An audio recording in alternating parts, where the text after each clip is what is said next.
Hi everyone, welcome back to the Online Pastry Course YouTube channel. Today I'm going to answer another question that we're getting asked a lot, which is why does my chocolate seize up? If you don't know what I mean, it's when you have a perfect liquid chocolate or a ganache and you stir it and then it clumps up and goes hard or grainy or like solid. So there's two main reasons why your chocolate will seize up. So number one is if any water gets into the chocolate. If you're going to use colouring, make sure it's fat based. Since liquid food colours are made up mostly of water and it will seize up the chocolate. And water is a huge one with chocolate. It's like water and electric, it just doesn't mix. So you try and keep water away from chocolate all times. The second reason is just because it's been overheated. So this happens all the time if you're not careful.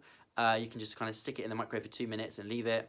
And then if you're using one that's got hot spots for like 20 seconds, and you'll get those clumps, and then as you stir it, it will just seize up. So, you know, no more than 20 seconds. Make sure you stir it regularly, and, you know, on a low heat on your microwave. And if you're not doing the microwave, what you want to do is put it on a heat-proof bowl and warm it gently with a pan of lightly simmering water. So we call it a bain-marie. And most people think that just because it's over water, they can just crank the heat up and boil the water away, and the chocolate will be fine, but it can still burn like that. So just keep it gentle and low, nice little simmer, and just the steam on the bottom. You don't want to go crazy because you can still burn chocolate like that. The other thing that's tempting to do is kind of cling film the bowl and keep the heat in and make it melt faster, but that's a really bad idea because all of the condensation builds up on the cling film and it drips back into the chocolate, and then as soon as you stir it, it's going to seize up and you have to start again, throw it away.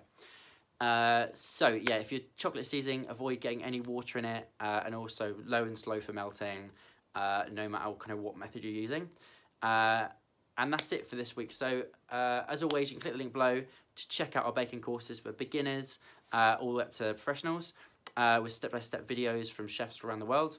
And I hope that was really helpful, and I will see you guys in the next video. Just loosen up the base a little bit just so it's not so thick when you add it back into the cream.